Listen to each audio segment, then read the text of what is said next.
từ đây đang dùng qua dùng xong tới vì vừa mới giờ chúng tôi qua cái nào từ chúng ta đây cái đó apa gemuk mau ya apa so mata ni juga so semua apa happy pastor day se apa ka Christmas ba mata ni juga sang này apa mấy yung buổi giờ của bạn nha để xem xin ama mấy yung buổi giờ này trong thầm phong tử thầy yêu vợ Christian năng lực thơ bờ trong thăm thông na đôi bằng sĩ ô mi yung bữa thơ ở bị bờ và nhà để bàn ô mi yung bữa thơ amai trong thầm phong tử tham năng lực thời am tử vì như vậy ang phung ngờ tham năng lực thời sừng lối sừng yong ngầm như bữa đây cả gắng ngày ngàn nhiều vòng ôm xì như vậy ôm yêu bự am phô năng lực thừa đây lang há sừng ngày xì nhiều ngã lệ mong sòng coi có xì như vậy năng lực thời am phô ngàyวันนั้นเบอร์เดิมลาเอเบอร์ลาเอเบอร์ถ้าไปลองอีเช่นเจ้าhả bây giờ ông bông ngày lang ha oi ai gái xì mua na này ông bông lang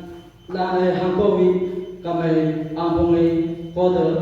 mát đỡ đây trong phố bờ cái đỡ hàm mi ông bờ mình vi nhảy hàm ai mi dùng bùn từ năng lực từ đây hàng cô vi lang ha mà đây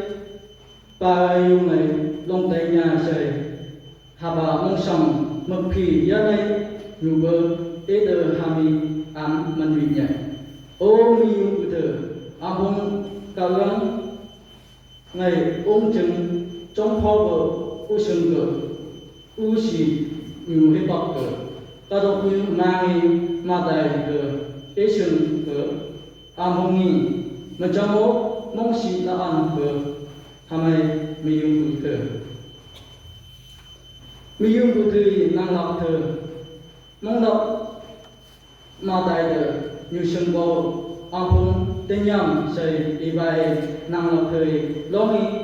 mong nhỏ mày hư vật hãy mi yung bụi thờ hãy mi yung bụi thờ mà trong năng lọc thờ tu phong từ dân lắm cỡ cam như sừng gấu mà lấy năng lọc một ba la phân cỡ như nhà dày bốc sầm bài mài xin hami nâng mình bị nhảy ôm bị ôm bự mấy bữa thở mà trong ôm tươi cái bọc ôm tươi bài ăn sống miếng bữa thở long y mong sòng ô khá lây mi thờ mà bà xả trang vui lây cả cây nhà chảy mà chấm long nhập ngoài hàng sòng ngã lây năng lọc mi hà từ xong ấy chi màng chảy mà chấm thùng hết bọc ngồi hàng sòng ngã lây mi hà mà gây bầu nhà chảy mong tục chảy mong sòng ô mi yung bự may bơ thờ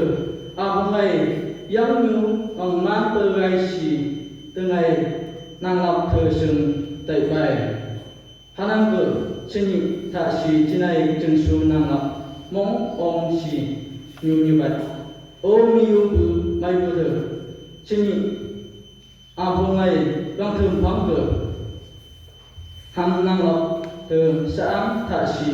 lang hai nhô sông may cờ như vậy hung như bơ gần bờ năng cờ và được không có ốc bờ năng ý được kami mình vì vậy hamai miu bự may bờ nó đòi xong cả ni may yang như hạt được tàu sữa hạt được ở đó xong mong cha bờ cả pagkakalangin muhimante. To boleh ngôi can vang cùng thời sự ngay xì yang yam chủ bơ cả lần ở phố bay cùng tan sạch sẽ tan nữa trên bờ. Amen. Hinggu.